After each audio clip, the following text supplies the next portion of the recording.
வருகிற டிஜிபி அவர்கள் திமுகவினுடைய கொள்கை பரப்பு செயலாளர் போன்று இருக்க வேண்டும் என்று எதிர்பார்க்கார்கள் அப்படின்னு தான் நம்ம நினைக்கணும். ஏன்னா சட்டம் ஒழுங்கு மிக மிக முக்கியமான ஒரு துறை.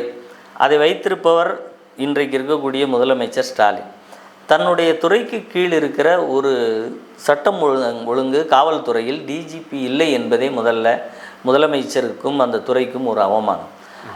ஏன் இது போன்ற டிஜிபி நியமனத்தில் காலதாமதம் ஏற்படுகிறது என்று அரசியல் வட்டாரங்களில் எதிர்க்கட்சி தலைவர் அண்ணன் எடப்பாடியார் மிக தெளிவாக சொல்கிறாருன்னா, இப்போ அடுத்து சில மாதங்களில் தேர்தல் வரப்போகிறது.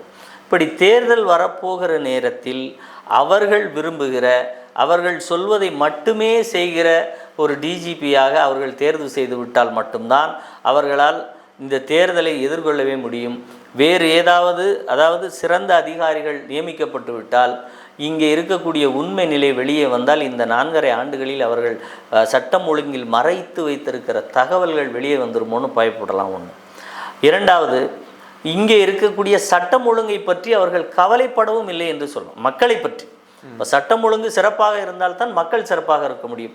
ஆனால் அவர்களை பொறுத்த வரைக்கும் வருகிற தேர்தல், அதில் டிஜிபி எங்களுக்கு திமுகவுக்கு உதவியாக இருந்தாலே போதும் என்கின்ற அந்த ஒரு குறுகிய நிலைப்பாட்டில் தான் அவர்கள் இந்த நியமனத்தை அணுகுகிறாங்க அப்படிங்கிறது இன்னொரு விஷயம். இன்னும் சொல்லப்போனால் இப்போ எதிர்க்கட்சி தலைவர் ஏன் இவ்வளவு காலதாமதம் என்று ஒரு விமர்சனத்தை ஒரு 2 தினங்களுக்கு முன்பு வைக்கிற போது அமைச்சர் ரகுபதி என்ன சொல்கிறாருன்னா, இல்லை மத்திய அரசு நினைக்கின்றவர்களுடைய பெயர்கள் இதில் இருப்பது போல் தோன்றுகிறது அப்படின்னு சொல்கிறார்.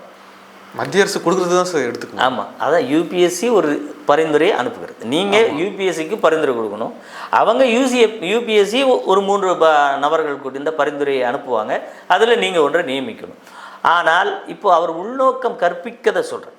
அதாவது அமைச்சர் ரகுபதி இப்படி ஒரு உள்நோக்கத்தை அங்கிருந்து வந்த லிஸ்ட்டுக்கு கொடுக்குற போது, அப்போ நீங்கள் உங்களுக்கு சாதகமான நபர் வரவில்லை என்பதால் வைத்திருக்கிறீர்கள்னா, அப்போ உண்மையிலேயே அரசியல் செய்து டிஜிபி உங்களுக்கு கைப்பாவையாக இருக்க வேண்டும் என்று நினைத்து லிஸ்ட் அனுப்பியது யாராக இருக்கும்? முதல்ல திமுக.